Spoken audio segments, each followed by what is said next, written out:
What's up, guys? On today's episode, we're going to be talking about stuff that we think every outdoorsman should have. This is going to be stuff from rain gear to different knives to just rain boots and coveralls. So the first thing we're going to be talking about is rain gear. So first off, a very good piece of rain gear is a hat. Now this one right here is wax cotton, which is cotton that's covered in a layer of a protective material that makes it water resistant. That's always good to have, because sometimes when you wear a hood you can't see all the way around you. With this, you still have your full vision. Alright, Nate, you want to talk about the difference in these two different boots? This is a name brand, Muck Boots, and this is a Walmart special. Obviously you need boots. You don't want your feet to be wet. They get cold. Cold feet's the worst. You need to invest in a good pair of boots for walking through mud and water. Now I will say though, these Walmart had like a few different types. This was the most expensive one they had. I had these for like 4 years till like a month ago. This finally ripped. So I mean, you're just taking your chances with something like this, where you're gonna pay more. How much do you think they paid for these? These are $100. Yeah, these were like 30. So I mean, you can go a while with $30 boots, but you're probably better off, if you can, spending the money on that. Right, next up we're going to talk about different types of jackets that's going to keep you dry. Now, first off, we have this guy right here. This is what a lot of people have. But this is just your standard EVA plastic. It's really thin. I kind of feel like if you can see through it, it's not going to be that good in the long run. This will get you through in a pinch. But what you really want is something like this. Me and Nate both have two different kinds. Mine is from Columbia. Just looks like your basic green jacket, but it's got a really tough coating on it. It's going to make it last for a while. And both of ours feature this. On the inside is this mesh that keeps this slick plastic from touching you. Because if you start to get hot, this stuff is going to like stick to your skin. This keeps it from doing that. So always a good investment. I think everybody should have a good rain jacket. Doesn't matter. This one's Coleman. This one's Columbia. You can get them from Walmart, Faded Glory, all those different brands. I mean, it doesn't matter if it's really expensive or not, as long as it gets the job done. Alright, next we got flashlights. These are headlamps. There's also spotlights and just flashlights. These have stronger lumens. Like, that one's probably 700 or something, and it just kind of goes down the line. These are dimmer and don't reach as far. That's for kind of distance. These are kind of close quarters, what you're working on. These stay on your head. You can adjust them a lot easier if you don't have a hand for holding your light. Also, another thing, this one right here is a lot brighter, but especially like this brand, Black & Decker, it's not your most high-end brand. It's not going to last as long as like these. These are going to last for hours and hours. Now, we have two different right here, two different price ranges. And this one right here, it's from Lowe's. It's actually not a bad headlamp. If you're starting off and you don't want to put a lot of money into it, this was probably like, what, less than $10. And this one right here was about $40. So it's a little bit higher price, but it lasts a little bit longer and has a little bit more light to it. And this flashlight, I like this flashlight. This one's mine. It's a Rayovac. It's not the fanciest. It's actually pretty cheap, but it lasts a long time. It's really bright, and it's full aluminum, really thick, and it has really thick rubber on each end. Strong, sturdy one. These right here, you can find these pretty cheap at Walmart or Lowe's or any place like that, any sporting good place. They're usually a little bit cheaper. You got to be kind of more careful with them. I've went through, I don't know, like 2 or 3 of these. Alright, so next up we're going to be talking about knives. Alright, so here is some of our knives. Now, knives are one of my favorites. because, well, these particular ones we have aren't the prettiest, but there can be some beautiful knives. Now those are going to run you a higher price. That's why we only have these bland looking ones. Now first off, we're going to start with these fixed blade knives. Now these are something you would take camping or if you were going hunting. I would say this one would be a little bit better than this one because you have a point where you can actually penetrate. This one's made more for prying, and then this little one's kind of a skinner knife, but these have endless uses when you're camping.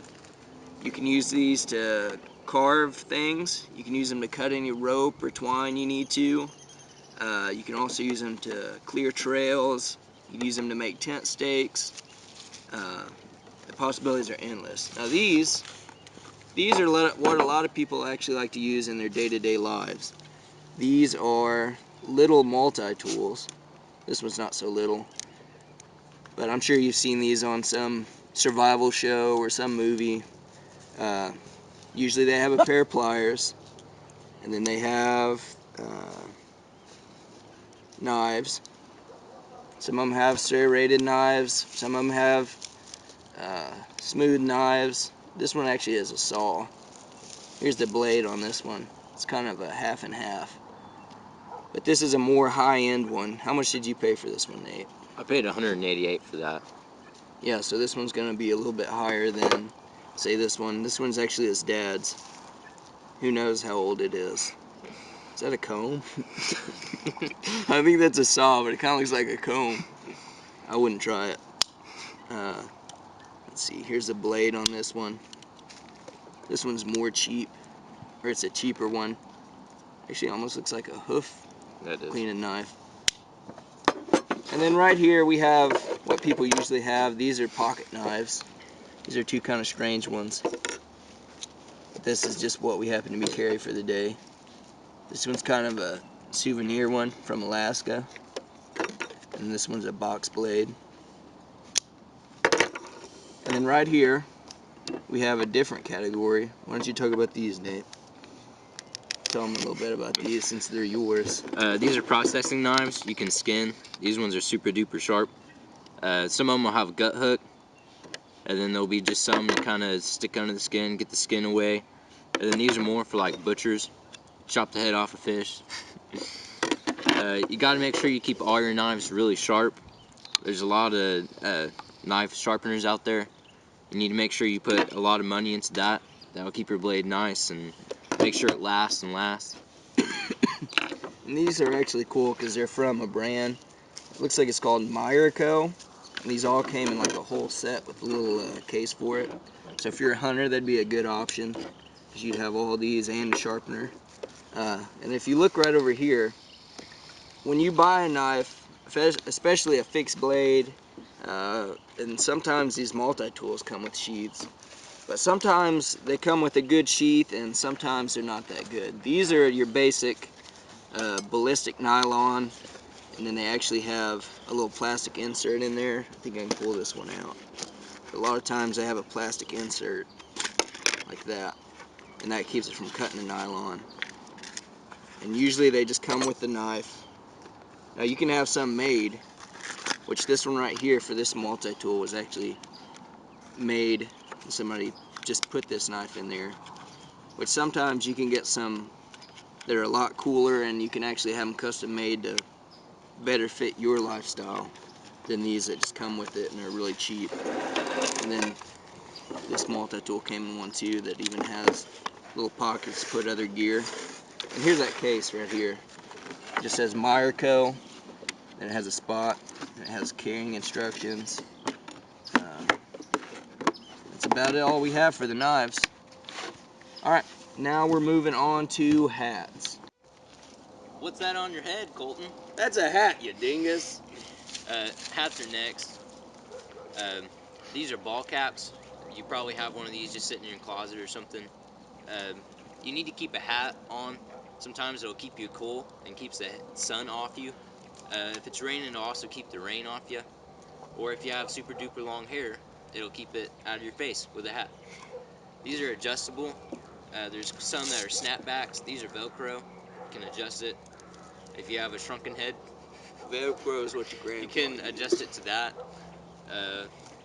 Colton's got a different type of hat. Yeah, whenever I'm outside doing stuff, I tend to have a more cowboy style hat because, as you can see, it's going to cover the back and the sides, and you have a lot more coverage in this. And also, we talked about this hat earlier.